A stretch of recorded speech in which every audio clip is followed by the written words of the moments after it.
Hello everyone, कैसे सभी लोग? उम्मीद करता हूं सभी लोग बहुत अच्छे होंगे। Welcome back to the channel और कांग्रेचुलेशन सभी लोगों को यार, तुम्हारी टर्म 1 जो है वो फाइनली खत्म हो चुकी है। ठीक एंड बहुत मतलब अटपटा फेज रहा हमारे 12-13 दिन का। ठीक, उसी को लेकर आज मैं ये वीडियो लेकर आया हूं और ये जो वीडियो ये एक बहुत ज्यादा इंपॉर्टेंट वीडियो है, क्योंकि ये जो हमारा 12-13 दिन का फेज रहा है, अभी हम जिस स्टेट में हैं, ठीक है, अभी हम जिस कंडीशन में है, फिर अभी जो भी कुछ चल रहा है ना, उस हर पर्टिकुलर पॉइंट को लेकर मैं आज डिस्कस करना चाहता हूं। ठीक है, तो शुरुआत हुई यार हमारी सोशल साइंस के पेपर के साथ में। सोशल साइंस का पेपर हमारा बहुत मस्त गया, बहुत बढ़िया गया, सब बहुत खुश थे कि भैया चलो पेपर मस्त गया हमारा यार। उसके बाद आता है साइंस का पेपर, और साइंस का जो पेपर आया था, साइंस के पेपर ने सबको हिला के रख दिया। एक सेट बहुत ईजी, एक सेट का बायो बहुत टफ, एक सेट में चीजें समझ नहीं आ रही है।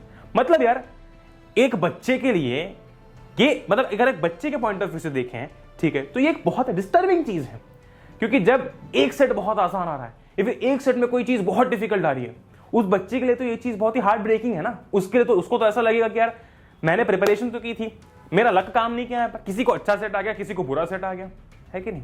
अब इस बीच भी बच्चों ने बिल्कुल रिकवर, मतलब बच्चों ने उस पर्टिकुलर दिन से रिकवर किया कि चलो कोई बात नहीं, ठीक है, हो गया तो हो गया पेपर साइंस का, मैथ्स में अच्छा करेंगे, आने वाले पेपर्स में अच्छा करेंगे। ठीक है, सीन यही था कि यार टर्म 1 एग्जामिनेशन ऐसे पहले कभी हुई नहीं थी। ओएमआर पे एग्जामिनेशन देना, ठीक है, कुछ ये सारी चीजें नई थी, क्योंकि कोविड सिचुएशंस हैं और कोविड सिचुएशन में जो भी हुआ इस बैच के साथ में हुआ, नया था। ठीक है, चलो साइंस के पेपर से हम उभरे, साइंस के बाद हम लोग आए मैथ्स के पेपर पे। मैथ्स का पेपर बच्चों का अच्छा गया, इजी आया था। ठीक है, फिर हम धीरे धीरे और हिंदी के पेपर पर आए, कंप्यूटर के पेपर पर आए, फिर इंग्लिश के पेपर पर आए। इंग्लिश का पेपर फिर से वही सेम सी। इंग्लिश के पेपर में रीडिंग सेक्शन जो था वो इतना कंफ्यूजिंग था कि इनफैक्ट टीचर्स खुद कंफ्यूज हो रहे थे कि सच आंसर क्या होगा, मतलब सही आंसर क्या होगा। और ये एक फैक्ट है, इस फैक्ट को कोई डिनाई नहीं कर सकता। ठीक है, तो जब हम बात करते हैं एक बच्चे के पॉइंट ऑफ व्यू से, तो वो तो बिल्कुल ब्लैंक हो जाएगा पेपर में। जब कोई ऐसी चीज है जो कि सबके लिए कंफ्यूजिंग है, ठीक, वहां पेपर में बैठे बैठे सोचो कि वो कितना ज्यादा ऊपर वाले लेवल पे पहुंच जाता है।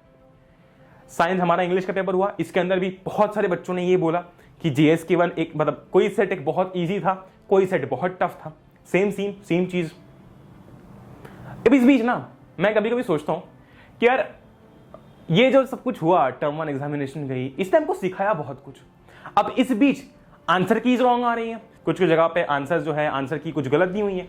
ठीक है, तो ये जो सारा सीन हुआ, ठीक है, इसमें मैं ये नहीं बोलता हूं किसी की गलती है, फिर किसी की गलती पॉइंट आउट करके मैं नहीं बता रहा हूं कि इसकी गलती है पर्टिकुलरली। ये एग्जाम का सीन था, कभी कभी कुछ चीजें ऊपर नीचे हो जाती है, इसमें कुछ कह नहीं सकते। ठीक है, अब मैं ये भी नहीं बोलूंगा कि एक बच्चे की गलती है, क्योंकि भाई उसने तो अपना 100% दिया होगा, उसने तो अपनी प्रिपरेशन की होगी। पर जब किसी का पेपर बहुत आसान, किसी का बहुत टफ, तो अगले पेपर के लिए ना ये बहुत मुश्किल बन जाता है कि यार हम कैसे करेंगे ना। मतलब अगर हमें टफ सेट आ गया तो हम क्या करेंगे, अगर हमें डिफिकल्ट सेट आ गया तो हम क्या करेंगे, ये दिमाग में रहता है नहीं रहता? बिल्कुल रहता है यार। तो मैं तुम्हें एक चीज बताना चाहता हूं यार कि जो कुछ भी तुम्हारा टर्म 1 में हुआ, ठीक, उसको प्लीज आज के बाद, मैं तो वही बोलूंगा कि तुमने इंग्लिश के पेपर के बाद कट ऑफ कर देना चाहिए था, पर आज के बाद प्लीज इस पर्टिकुलर टर्म 1 एग्जामिनेशन को लेकर सोचना बंद कर देना। ठीक है, तुम्हारा पेपर अच्छा गया, बुरा गया, बहुत बुरा गया, बहुत अच्छा गया, बिल्कुल सोचने की जरूरत नहीं है। ना ही इस पर्टिकुलर एग्जामिनेशन को लेकर, इस पर्टिकुलर चीज को लेकर 100 वीडियोस देखने की जरूरत है कि टर्म 1 में मार्किंग कैसी हो रही है, कौन सी क्या चीज है, ये चीज बिल्कुल मत देखो। ठीक है, खुद को इन चीजों से यार प्लीज दूर रखो, मैं तुमसे रिक्वेस्ट करता हूं। देखो अभी समय हमारा टर्म 1 को लेकर रोने का नहीं है।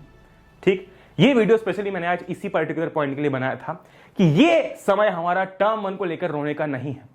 ठीक, जो कुछ भी हुआ, ठीक है, पेपर टफ आया, पेपर डिफिकल्ट आया, सेट टफ आया, सेट इजी आया, कुछ भी हुआ हो, ठीक है, पर आज, ठीक है, आज हम ये बोलेंगे, आज हम कॉन्फिडेंस के साथ उठ के ये बोलेंगे कि अगर टर्म 1 ने मुझे पीछे छोड़ा या फिर टर्म 1 ने मुझे धोबी पछाड़ दिया, ठीक है, तो टर्म 2 में मैं उसको धोबी पछाड़ दूंगा। ठीक, इस एटीट्यूड के साथ हमें अब आगे बढ़ना है ना। टर्म 1 में जो कुछ भी हुआ, पेपर इजी था, टफ था, ठीक है, हम बैठे बैठे घर पर अगर ये सोचते रहेंगे तो दिन खराब होगा। ठीक, एंग्जाइटी डेवलप होगी, स्ट्रेस डेवलप होगा, टर्म 2 में ध्यान नहीं लगेगा। ठीक, और मैं ये नहीं कहता हूं कि ये चीज पॉसिबल, मतलब ये चीज स्वाभाविक नहीं है यार, हर बच्चा सोचता है यार। मैं जब 10th में था तो मैं, मतलब जिस दिन एग्जाम खत्म हुई थी तब से लेकर एग्जाम के रिजल्ट के दिन तक यही सोचता था कि यार मैंने ये क्वेश्चन में गलती कर दी थी, मैंने उस क्वेश्चन में गलती कर दी थी, पर धीरे धीरे विद टाइम मैं वो चीजें भूलने लग गया था और फिर रिजल्ट आया and I was happy with the result. ठीक है, तो देखो ऐसा नहीं है कि तुम जो कर रहे हो वो गलत है या फिर तुम्हें जो एंग्जाइटी आ रही है वो गलत है। ठीक, एज अ स्टूडेंट मैं तुम्हारी परेशानी बिल्कुल अच्छी तरीके से समझ सकता हूं, है ना। As your senior I can feel you, पर तुम्हारे साथ में एक एक्स्ट्रा मैं बोलूंगा पॉइंट ये था कि कोविड सिचुएशन थी, है ना, एग्जाम हम ऐसे टाइप का पहली बार दे रहे थे, तो सब कुछ हमारे लिए नया था, है ना, हमने सब कुछ नया देखा। और मैं ये बिल्कुल नहीं चाहूंगा कि टर्म 2 में तुम्हारे साथ ऐसा हो। टर्म 1 में हमें एक्सपीरियंस आ गया, ठीक, टर्म 2 में ना हमें आग लगानी है। ठीक, ये भैया यहां पर खड़ा है तुम्हारे लिए। ठीक है, टर्म 1 में हम जो कुछ भी लेकर आए बहुत सारी चीजें हेल्पफुल थी, सोशल के पेपर में, साइंस के पेपर में, इनफैक्ट इंग्लिश के पेपर में। ठीक है, बहुत सारी चीजें हेल्पफुल रही थी। ठीक, पर अगेन यार उस लेवल का सेटिस्फैक्शन बच्चे को नहीं मिला अपनी खुद की प्रिपरेशन से। क्यों नहीं मिला? क्योंकि कुछ पेपर टफ थे, कुछ इजी थे, कुछ जगहों पे हमको मतलब कुछ जगहों पे बच्चों को ये लगा कि यार मेरी ये सही से प्रिपरेशन हो जाती तो बहुत अच्छा होता। कुल मिला के ऐसा था कि कंफ्यूजिंग चीजें थी। ठीक है, अब टर्म 2 के लिए तुम्हारे लिए कुछ ऐसा लेकर आए हैं, ठीक है, जिसको हम बहुत जल्दी रिवील करेंगे, तुमको पता चलेगा। ठीक है, पर टर्म 2 के लिए ऐसा लेकर आएंगे कि अब कोई बोल नहीं सकता, कोई नहीं बोल सकता कि यार मेरी प्रिपरेशन ढंग से नहीं होगी तो मेरा क्या होगा, फिर मेरी प्रिपरेशन ढंग से नहीं होने वाली है क्योंकि मुझे बेस्ट गाइडेंस, बेस्ट चीजें, बेस्ट कंटेंट नहीं मिल रहा। ठीक, टर्म 1 का ये पूरा सीन देख के हमने एक चीज तो डिसाइड कर ली थी कि टर्म 2 में हमें एक्स्ट्रा एफर्ट्स डालने हैं, हर उस बच्चे के लिए डालने हैं जो शायद पेपर देने के बाद में रोया होगा। ठीक है, हर उस बच्चे के लिए डालने हैं जिसको पेपर देने के बाद में ये फील हुआ होगा कि वो वर्थ इट नहीं है ना। और मैं ये बिल्कुल नहीं कहता कि तुम वर्थ इट नहीं हो, पर ऐसा फील होता है और इस चीज को हम डिनाई नहीं कर सकते। ठीक ना यार, ये चीज बिल्कुल होती है कि हम पेपर देने के बाद फील करते हैं कि सामने वाला बच्चा ये बोल रहा है कि उसके 40 में से 39 नंबर आने वाले हैं और हम यहां पर खड़े होकर ये सोच रहे हैं कि हमारे 5-6 नंबर चले गए। ठीक, ये चीज होती है, पर इस चीज से डरने की जरूरत नहीं है, ये मैं तुमको कह रहा हूं। क्योंकि एक टाइम पर ये बच्चा मैं था और वो सामने वाला बच्चा कोई और हुआ करता था। ठीक, पर मैंने कभी भी इस चीज को लेकर ये नहीं सोचा कि मैं खराब हूं, मैं बेकार हूं। मैंने सोचा कि मैं वहां पर पहुंचूंगा और मैं पहुंच के रहा। ठीक, मैं पहुंच के रहा। तुम्हारे साथ मैंने बहुत बार शेयर कर रखा है कि कैसे 10th क्लास में मेरे हाफ ईयरली के अंदर या फिर मेरे प्री बोर्ड के अंदर बिल्कुल घटिया नंबर, बिल्कुल कम नंबर आए थे, पर मेन एग्जामिनेशन के अंदर मेरे बहुत अच्छे नंबर आए थे। ठीक है, तो इसीलिए यार टर्म 2 के लिए तुम्हारे लिए कुछ ऐसा लेकर आए हैं, ठीक, जिससे कि तुम्हारी प्रिपरेशन नेक्स्ट लेवल होगी, है ना। और नेक्स्ट लेवल मतलब ऐसी प्रिपरेशन की भैया अब तो मजा ही आ गया। ठीक है, डाउट्स हैं, ये है वो है, हर चीज का सोल्यूशन ठीक अब तुम्हारे पास आने वाला है। मतलब मैं आपसे सिर्फ इतना ही कहना चाहता हूं, है ना, कि ये जो भैया खड़ा है, ठीक, ये कुछ ऐसा लेकर आएगा, ऐसा प्रोवाइड करेगा, इससे कि ना टर्म 2 की प्रिपरेशन इतनी तगड़ी होगी, कोई बोल के दिखा दे कि यार मेरी प्रिपरेशन नहीं हुई। तो इस वीडियो के बाद में टर्म 1 की चिंता खत्म है। ठीक है, टर्म 2 की प्रिपरेशन स्टार्ट है ना, और इस लेवल की प्रिपरेशन हम करेंगे कि टर्म 2 जैसे भी हो, इजी हो, टफ हो, ठीक, मॉडरेट हो, जैसी भी हो, हम आग लगाकर आएंगे, है ना।